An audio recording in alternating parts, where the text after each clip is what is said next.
Okay, so Jim, one thing you may have noticed in West Palm Beach here are these old-time trolleys that are taking people around for free. It's just also replicating in other cities in Florida as well. We just have these old-time trolleys in Miami. They have them in Coral Gables. And what are your thoughts on them?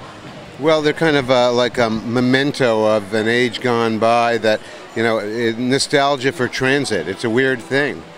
One of my big complaints about transit for the last, you know, for most of my lifetime is that I don't think people really like those big clunky diesel buses. I think that one of the reasons that transit is avoided and people don't like it is because of just the design of the standard bus.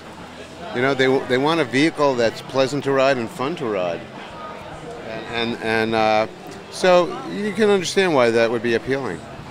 What's even more interesting in Miami is we have a bus system and we also have this trolley system, and it's almost like they're competing for two different types of users. You know, the traditional neglected bus user and the more yuppie young professional in Miami that's not going to use them. They're going to use the old-timey trolleys.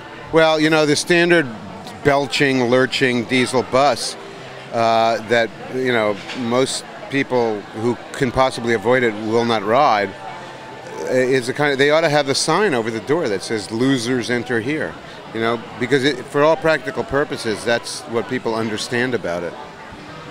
On one bright side, we crossed over the Florida East Coast Railway here, which has only had freight rail for the past 44 years. And it was originally Henry Flagler's railroad that carried passengers down, you know, the whole east coast of Florida. But we do have a plan here by 2015 to have some passenger rail on it. So do you think that's going to make people in the region feel better about their transit mobility in the future?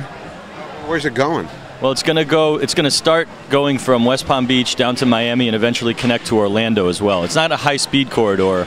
It's just a traditional rail, an alternative to our tri-rail, which is west of 95. This will actually go through the city centers. Well, I'm a big believer in the idea that we really badly need to fix up the regular conventional rail because we're too broke to build high-speed rail. We're just not going to do it. And Florida has already had its misadventure with trying to make that happen, and the governor basically killing it. And I don't think it would be possible to restart that at this point. We got to fix the conventional rail or we're not going to be going anywhere in America. It's a very, very big deal. It should be a political issue, but for some reason it's not.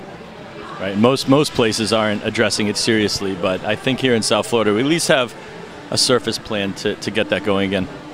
I do want to shift gears a little bit. You know, I've sat in some of your sessions during CNU. So with Jim Kunstler, the nonfiction author, fiction, podcast, painting, speaking engagements. Bakes cookies, makes his own clothes. Yeah, I was going to ask, is there a Jim Kunstler, the video game, in the future? In a video? Oh, no, God. The last thing I would want is a video game. What would it be? Me sitting in front of a video terminal? Well, maybe, you know, either you navigating a 7-lane arterial to go paint a scene. Well, it's probably one of those things that I'm just not going to get to, you know. I got other things going on, but... It could be like a SimCity game, though. It could be like a SimCity game, though, right? SimCity sucked. It was a stupid game because they based it totally on single-use zoning. Last question. So in regards to all those different mediums, which one do you particularly enjoy doing the most? Do you get the most pleasure out of painting or speaking or writing fiction, or which one do you gravitate towards? Well, for pure pleasure, I really prefer painting. I go out by myself. Nobody bothers me. I'm pretty good at it. It's gratifying. I'm in beautiful places, or places that are serene and tranquil. Anyway, for the most part. Sometimes I paint on the highway, you know. But yeah, you know, I mean, I like to write, and I like composition. I enjoy it. But to a certain extent, it's like getting up every day and making bratwurst, you know. Cinder blocks on a truck. So when you head back to upstate New York, are you going to be relieved to get the hell out of South Florida? Oh yeah. You know, I suffer from this reflex nausea whenever I come down here, and it tends to go away when I get on that airplane and peel off. It probably gets slightly worse just before you get on that airplane when you're sitting in the airport terminal watching Americanas walk by the lounges. Oh yeah, when the land whales start waddling by in Concourse B of the Atlanta airport, yeah, that's a pretty shocking experience. And not particularly uplifting for our condition. No, you feel like you're swimming in the ocean off of Baffin Island or something. All right, Jim. That being said, we just paid our check and we're getting out of here. So thanks a lot. I only wish they served krill in the corridor.